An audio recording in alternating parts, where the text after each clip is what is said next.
You're tuning in to VNA News Daily Bulletin. I'm Bảo Trung from Hanoi, and coming up next we have your top stories.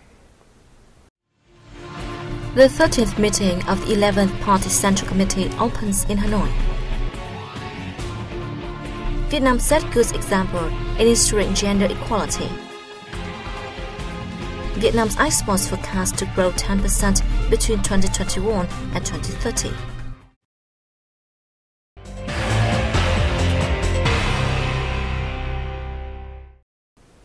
The 13th meeting of the 11th Party Central Committee opened in Hanoi on December 14th, expected to give much attention to all-round preparations for the 12th National Party Congress.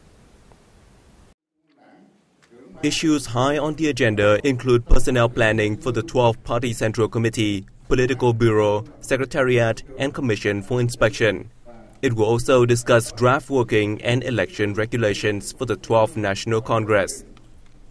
The delegates will also hear opinions contributed by all level party congresses and the public to draft documents which will be submitted to the 12th National Party Congress, slated for early 2016. The implementation of the resolution on party building issued at the 4th meeting of the 11th Party Central Committee will also be reviewed. Addressing the opening ceremony, Party General Secretary Nguyễn Phú Trọng asked the Party Central Committee to thoroughly consider opinions about the 12th National Party Congress draft documents and pay more attention to issues of contention so as to fine-tune the drafts. After hearing the Politburo's report on personnel preparation, the Central Committee will vote on the list of eligible candidates for the 12th Party Central Committee, the Politburo, the Central Committee's Secretariat, and the Central Committee's Commission for Inspection in the 12th tenure. After that, they will propose eligible candidates among the Politburo members and Central Committee Secretariat for the 4 key leading positions. The party chief stressed the Central Committee's 13th meeting is of paramount importance, since it centers around preparations for and the organization of the 12th National Party Congress. He called on participants to bring into play their sense of responsibility to fulfill the agenda. The meeting is scheduled to run through December 22nd. On December 14th, Vice Chairwoman of the National Assembly Nguyễn Thị Kim Ngân held talks with Deputy Speaker of the Japanese House of Councillor Koshiichi Asuma, who is on a 3-day working visit to Vietnam. At the talks, both legislators expressed their pleasure at great strides in all spheres of Vietnam-Japan relations, especially after the two nations elevated the bilateral relationship to the level of strategic partnership for peace and prosperity in Asia. Since the beginning of 2015, the two sides exchanged many high-level delegations, including the trips to Japan by Party General Secretary Nguyễn Phú Trọng, Prime Minister Nguyễn Tấn Dũng, and Vice Chairwoman of the National Assembly Nguyễn Thị Kim Ngân. Recently, Speaker of the Japanese House of Representatives Yamazaki Masaaki also visited Vietnam. They focused discussion on measures to further promote relations between the two parliaments, as well as bilateral cooperation in lawmaking, infrastructure development, personnel training, high technology, bomb clearance, and dioxin detoxification. The legislative leaders agreed to increase the exchange of delegations and sharing of information in a bid to strengthen the Vietnam-Japan strategic partnership in the years to come. The United Nations has evaluated Vietnam as a good example in ensuring gender equality. The assessment was announced at a workshop hosted by the Committee on the Elimination of Discriminations Against Women in Hanoi on December 14th. According to the UN assessment, Vietnam ranks 47th out of 187 nations in terms of gender equality index, with the highest rate of female deputies elected to the National Assembly among ASEAN countries. However, women's average incomes are only equal to 87% of their male peers. There remained domestic violence, recorded among 21% of couples. Worse than still, 2/3 of them accepted this situation. Participants held that Vietnam needs to improve public awareness about gender equality and women's access to education, healthcare, and employment services in an attempt to promote gender equality and eliminate discriminations against women. Vietnam is one of the first countries in the world to ratify the UN Convention on the Elimination of All Forms of Discrimination against Women in 1981.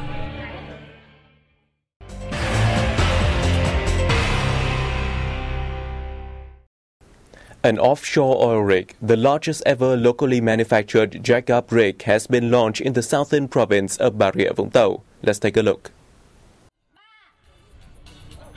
Invested by the Vietnam-Russia Oil and Gas Joint Venture and manufactured by Petro-Vietnam Marine Shipyard Doorstop Company, the oil rig Tam Đảo 05 features the JU 2000E model of the American Freight and Government Limited Company.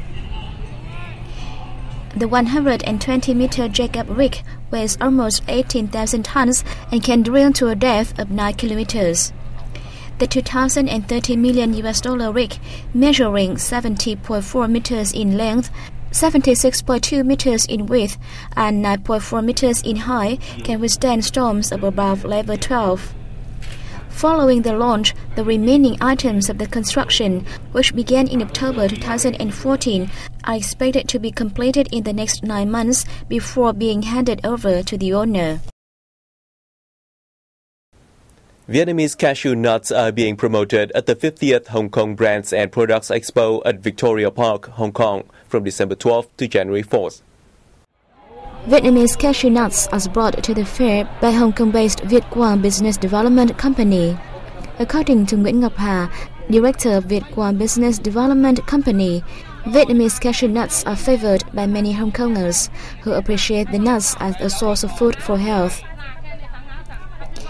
Viet Quang sold more than 200 tons of cashew nuts annually, and said.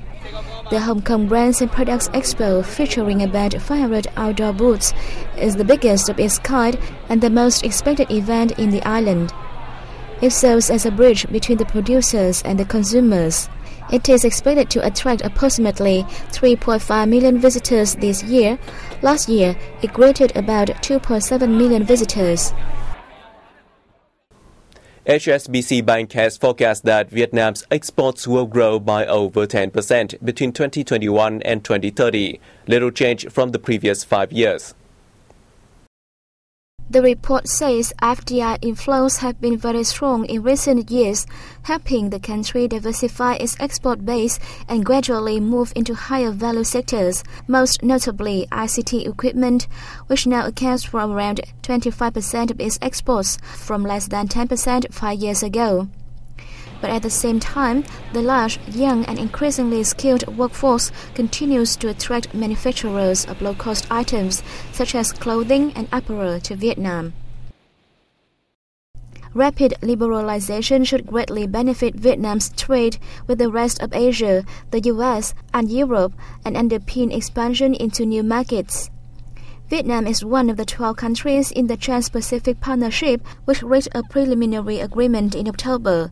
In August, Vietnam also reached an agreement in principle for a free trade agreement with the EU. It is also speeding up preparation for the launch of the Asian Economic Community on December 31, 2015. ICT equipment is forecast to contribute 19% of the total increase in exports between 2021 and 2030, up from 14% in 2015-2020 period. Samsung, which first opened a mobile phone plant in Vietnam in 2009, has led this increase. Its first plant doubled its output each year, while another factory was built in 2013, and plans were announced for 2 more factories a year later. LG, Microsoft, and Intel also have plans to expand operations in Vietnam. The large, growing low-cost workforce and the progress towards the TPP agreement and the Asian single market mean Vietnam will continue to attract low-cost manufacturing firms and maintain its strong position in the textile and garment market. Clothing and apparel will contribute 19% in 2021-2030, while textiles and wood products will account for 10%. Vietnam's geographic location between India, China, and Southeast Asia leaves it well placed to trade with its fast-growing neighbors. But with Asian trade much weaker this year, one factor that has helped Vietnam outperform the rest of the region has been its strong links with the U.S. Indeed, the U.S. is Vietnam's largest export partner, and this will be still the case in 2030. China is Vietnam's biggest import partner of the 24 trade partners in the HSBC trade forecast, and with imports from China growing by 15% in 2021-2030, it will remain so in 2030. The Republic of Korea will continue to be the second largest import partner over the forecast period. Intra-regional trade in Southeast Asia should benefit from the Asian bloc forming a single market by the end of the year, and imports from Malaysia, Indonesia and Singapore are expected to grow by close to 10% in 2021-2030.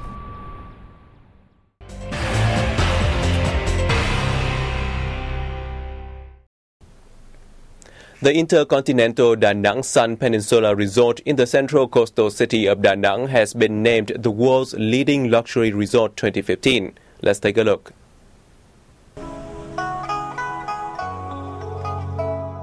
The Sun Group's resort is the only one in the history of the World Travel Awards to clinch the prize, which is dubbed as the Oscar of the travel industry for 2 consecutive years.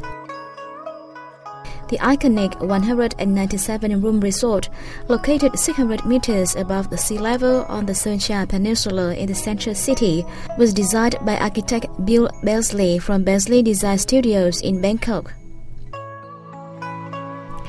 The resort started operation in June 2012, and since then, it has become a primary destination of many politicians and important figures around the world.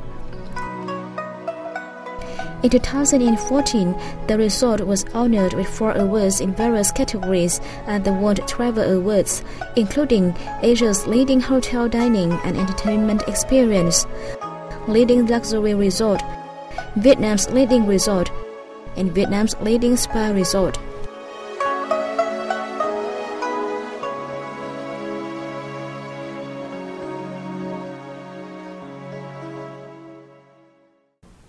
Foreign ambassadors to Vietnam will have a chance to take part in a tour of Sơn Dòng Cave exclusively designed for them. Let's take a glance.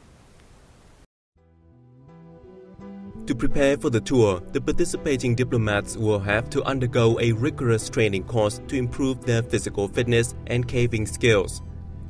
The event, sponsored by the Secretariat of the Vietnam National Commission for UNESCO, Oxalis Adventure Tours and U.S. Embassy, is scheduled to take place in early 2016.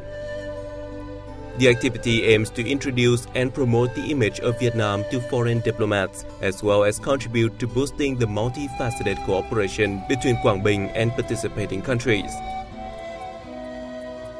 Sơn Dòng Cave, which scientists believe was formed 2 to 5 million years ago, was first discovered by a local resident in 1991. In 2009, a group of British scientists from the British Cave Research Association prepared the cave for public access in a limited capacity after extensively surveying the area. Sơn Dòng is at least 6.5 kilometers long, 200 meters wide, and 150 meters high. Its largest chamber is a whopping 250 meters tall.